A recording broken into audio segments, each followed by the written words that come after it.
জামানার একজন টাকাওয়ালা বাদশাহ, নাম ছিল তার সাদ্দাত। নামটা অনেকেরই জানা। ওই সাদ্দাত নামক বেঈমান দুনিয়াতে অনেক বড় টাকাওয়ালা বান্দা ছিল।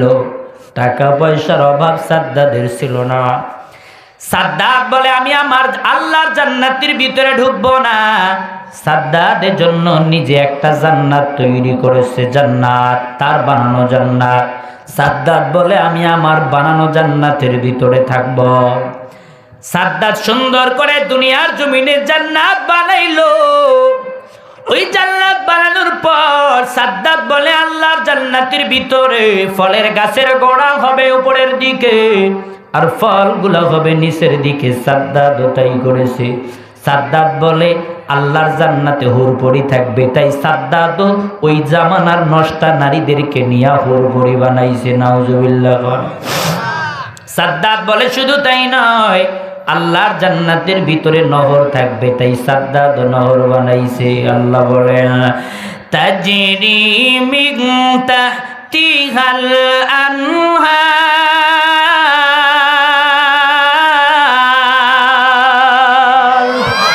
কে দারদ খৌফ আকদার দিল মুদাম জন্নতুল মাওয়া দিহাদ উরা মাকাম। বলুন মারহাবা। সাদ্দাত তার বানানো জান্নাতের ভিতরে নহর বানাইছে। এত সুন্দর করে সাদ্দাত তার জান্নাতটা সাজানোর পর ওই সাদ্দাত বলে, আমি আমার জান্নাতের ভিতরে একটু ঢুকতে চাই। বিশাল বড় জান্নাত সাদ্দাত বানাইছে। আগের জামানায় মোটর সাইকেল ছিল না, দামি দামি কার ছিল না।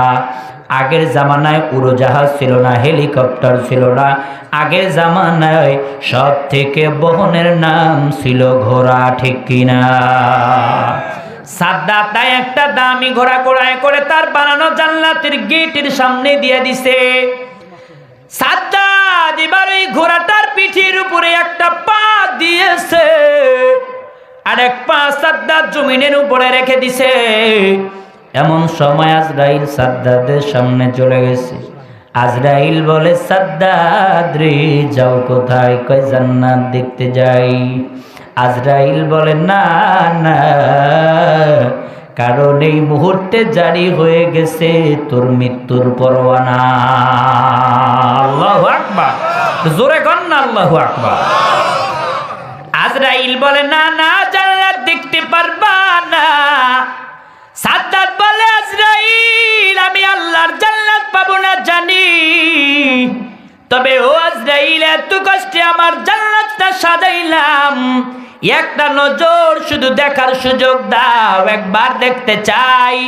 কিন্তু আজরাইল বলে, না না, দেখার কোনো সুযোগ নাই, কারণ আল্লাহ বলেছেন, ফাইদা জাআ আজালুহুম লা ইস্তাখিরুনা সাআতান ওয়া লা ইস্তাকদিমুন। আল্লাহ বলেছে, মৃত্যুর পরোয়ানা জারি হয়ে গেলে এক মুহূর্ত আগেও হবে না, পরেও হবে না রে সাদ্দাত। জান্নাত দেখবা তো দূরের কথা। ও সাদ্দাত শোনো, ওই যে তোমার একটা পা ঘোড়ার পিঠের উপরে আছে, সেখানেই থাকবে, পাটা নামাইতে পারবি না। আল্লাহু আকবার। আর এক পা জমিনের উপরে আছে। ও সাদ্দাত, ওইটা নামাবিও না, এইটা উঠাবিও না। এমন তো অবস্থায় সাদ্দাত দুনিয়া থেকে চলে যায়। আল্লাহু আকবার। জোরে বলেন আল্লাহু আকবার। ও আমার ভাইরা, ও পর্দার অন্তরালের মা, শোনো, ওই যে ঘোড়ার উপরের পা জমিনে নামাইতেও পারে না, নিচের পাটা উঠাইতেও পারে না। এমন তো অবস্থায় সাদ্দাত দুনিয়া থেকে হয়ে রওয়ানা।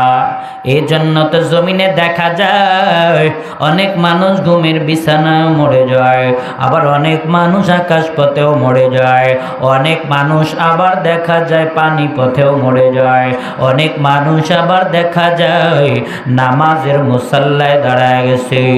3 রাকাত নামাজ আমি আমার জীবনের ইতিহাস থেকে বলছি, শোনো। 3 রাকাত নামাজের 2 রাকাত নামাজ শেষ।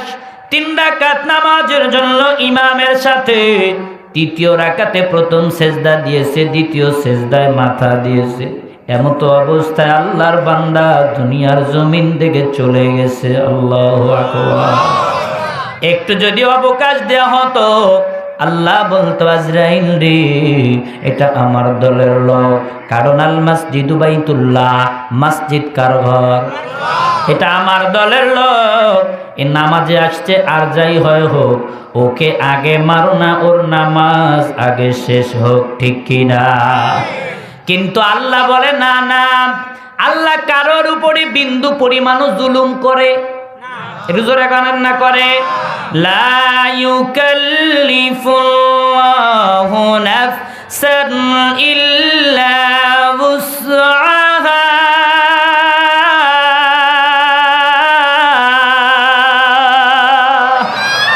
কারোর উপরে আল্লাহ কোনো জুলুম করে? গরিবের উপরেও জুলুম করে না, বড় লোকের উপরেও জুলুম করে না, কালা ধরা ন্যাংরা ভ্যাংরা কারোর উপরে আল্লাহ কোনো জুলুম করে? ইনসাফের মানদণ্ড যিনি কায়েম করেন, আওয়াজ দিয়ে বলেন তিনি কে? জোরে বলেন না, তিনি কে? তিনি হলেন আল্লাহ। এজন্য মৃত্যুর পরোয়ানা জারি হয়ে গেলেন, নামাজেও মরে যায়। এজন্য আমার বাবারা, কখন তুমি মরবা, কখন আমি মরব, তার কোনো গ্যারান্টি নাই। কিন্তু মরার সময় আসলে যতই কথা বলেন কোনো ফায়দা নাই। এই জন্য তো দয়ার নবী, মায়ার নবী বললেন, আমি আপনাদেরকে বলি ভাই, ওয়া হায়াতাকা ক্বাবলা মাউতিক, জীবন থাকতে জীবনের কদর দাও, মরণ আসার আগে, ঠিক কিনা? ভাইরা আমার, অন্যথায় মরণ যখন আসবে, এই দুনিয়া দিয়ে তুমি আজকে পাগল মনে করছো দুনিয়ার জীবন এটা বহুদিনের জন্য, কিন্তু না না। কিসের জন্য তুমি পাগল? এই দুনিয়ার সব হলো মায়া, সব হলো মরিচিকা, সবই হলো ধোঁকা, ঠিক কিনা? জোরে কোন। আল্লাহ বলেন, আল্লাহু আকবার বলার জন্য রেডি হয়ে থাকেন।